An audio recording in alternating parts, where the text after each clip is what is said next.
Welcome दोस्तों, स्वागत है सबसे पहले आपका वर्ल्ड फोरम में। आज की वीडियो में हम आपके लिए एक ऐसी खुशखबरी लाए हैं जिसको सुनकर हर कोई दुखी होगा। भारत ने चीन को पीछे पछाड़ दिया है, लेकिन पॉपुलेशन के मामले में। और ये पॉपुलेशन भारत के लिए एक इतनी बड़ी सरदर्दी बनेगा आगे चल के, जिसका किसी ने कल्पना नहीं की हो। चाहे वो कांग्रेस हो चाहे बीजेपी हो, जब भी जनसंख्या नियंत्रण बिल की बात आती है तो कोई भी इसको बहुत जल्दी इम्प्लीमेंट नहीं करता है। जनसंख्या नियंत्रण बिल करंट टाइम में ऐसी इमरजेंसी जरूरत जो कि भारत को बहुत जरूरत है, लेकिन करंट टाइम में हम नंबर 1 कंट्री बन चुके हैं इन टर्म्स ऑफ पॉपुलेशन पूरी दुनिया में। अब इसके क्या एडवर्स इफेक्ट आएंगे और क्या यहाँ पे फर्क पड़ेगा हमारे देश में और क्या क्या आगे होने वाला है, इन सारी बातों को मैं आपको बताने वाला हूँ आज की वीडियो में। अगर आप चैनल पहली बार आए तो सब्सक्राइब कर लीजिएगा। दोस्तों, जो सबसे बड़ा प्रॉब्लम आज के डेट में करंट टाइम में जो हमें दिखता है वो है जॉब क्राइसिस। हमारे देश में जॉब की इतनी बड़ी कमी हो चुकी है ना कि मानो ये युद्ध स्तर की कमी हो चुकी है। देखिए, हमारे वहाँ जॉब है, पर कोई भी जॉब ऐसा नहीं है जिसको हम कर सके सही से। जैसे कि आप एग्जाम्पल पकड़ना, एक प्राइवेट टीचर होता है, उसकी सैलरी 5-6 हज़ार होती है, लेकिन एक गवर्नमेंट टीचर उसकी सैलरी 70-80 हज़ार होती है। तो ये जो सैलरी गैप है ये हमारे युवाओं को खाए जा रहा है अंदर अंदर, और हर किसी को चाहिए गवर्नमेंट जॉब। और हमारे देश में पॉपुलेशन इतनी ज़्यादा हो चुकी है कि सच बताऊं, अगर 1 लाख लोग फॉर्म भरते हैं ना किसी जॉब के लिए, शायद 10 लोग का भी अगर गवर्नमेंट जॉब उसमें से लग जाए तो बड़ी ही बात की बात होगी।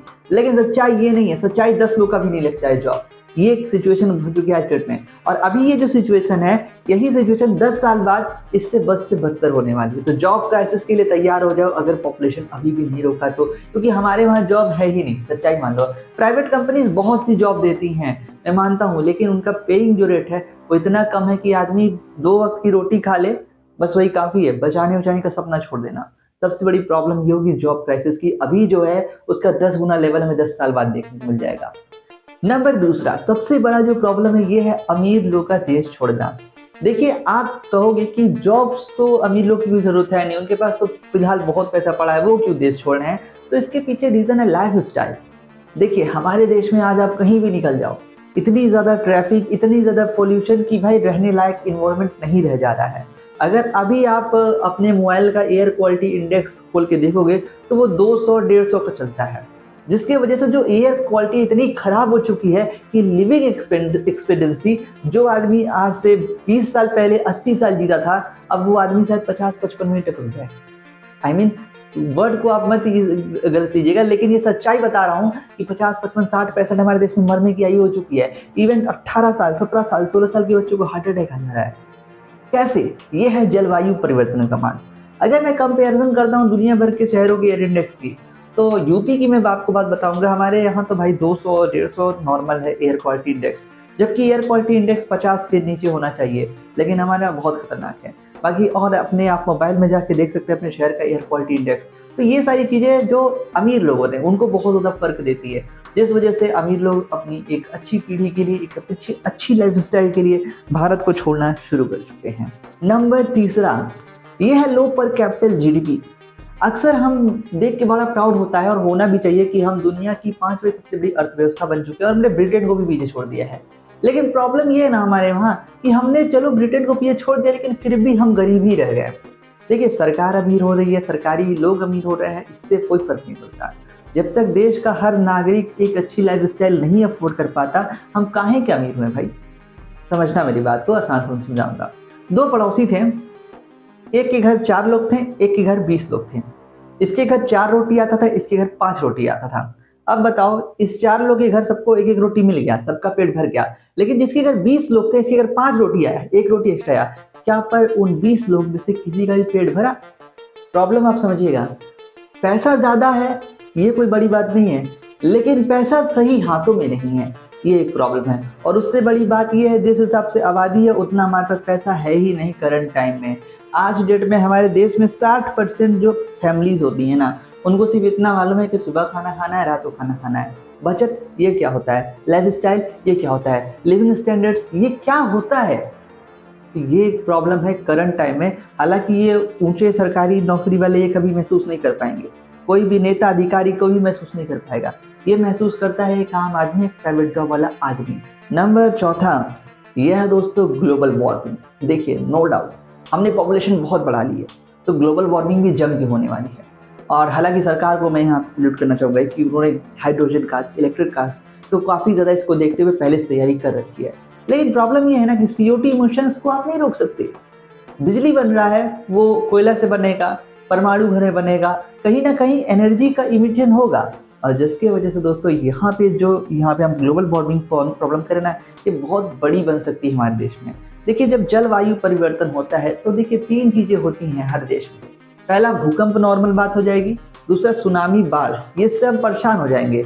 और ये 3 ऐसी चीजें हैं ना जो कभी भी देश को तेजी से आगे नहीं ले जाएगी, वो एक रस्सी पकड़ के पीछे से खींचने का बस काम करती है। तो ये बहुत ही ज्यादा इम्पोर्टेंट यहाँ पे चीज है ग्लोबल वार्मिंग। हालांकि बहुत से लोग आज भी इसको सीरियसली नहीं लेते हैं, लेकिन ग्लोबल वार्मिंग एक देश की ना प्रॉब्लम होगी, पूरी दुनिया की प्रॉब्लम है। लेकिन अगर हम बात करें एक सेंट्रिक देखते हो तो हमारे वहाँ सबसे ज्यादा पॉपुलेशन है, तो ग्लोबल वार्मिंग तो हमें फेस करना है ना, क्यों। अब नंबर 5 की बात करूंगा, ये है दोस्तों द एग्रीकल्चर क्राइसिस। अब इस चीज को लेकर दोस्तों मैं कुछ नहीं कह सकता, करंट टाइम में सब कुछ बहुत अच्छा है, लेकिन आने वाले समय में जैसा मुझे लग रहा है कि एग्रीकल्चर, किसान बहुत परेशान है हमारे देश में। किसान कहीं एक किसानी को धीरे धीरे छोड़ना ना शुरू कर दे, खत्म ना करना शुरू कर दे, क्योंकि अभी जितने लोग हैं सबके लिए अनाज हम वो दे रहे हैं, ठीक है। लेकिन जिस रेट से हमारी पॉपुलेशन बढ़ रही है, क्या उस रेट से हम अनाज आगे चल के भी उगा पाएंगे या नहीं, ये एक बहुत बड़ा सवाल है। अगर हम चाइना से अपने आप को कंपेयर करेंगे तो देखो यार, मैं आपको सच सच बात बताऊंगा, कोई अंधेरे में रखूंगा। चाइना की एरिया बहुत ही ज्यादा बड़ी है हमारे देश के कंपेयर में, तो उनके पास किसानी करने के लिए बहुत जमीन है। लेकिन हमारे वहाँ जो सिटीज है वो फैल रहे हैं धीरे धीरे, गांव भी शहर बन रहे हैं।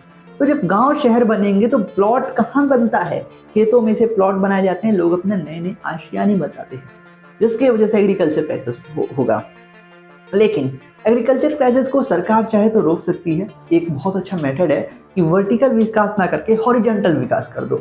समझिएगा, ये घर 1 2 3 4 ऐसे ना बना के तल्ले वाइज बना दो, जिसके कारण ये जमीन बच जाती है। ये फॉर्मूला चीन ने भी अपनाया।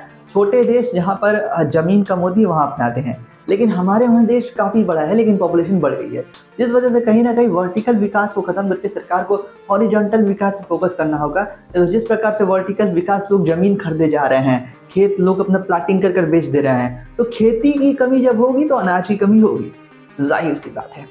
तो बस इतना कहना चाहूँगा ना कि ये जो पॉपुलेशन क्राइसिस है ये बहुत ही ज़्यादा खतरनाक है, और इसको लेके जो कार्य होने चाहिए थे वो एजुकेशन क्षेत्र में होने चाहिए थे।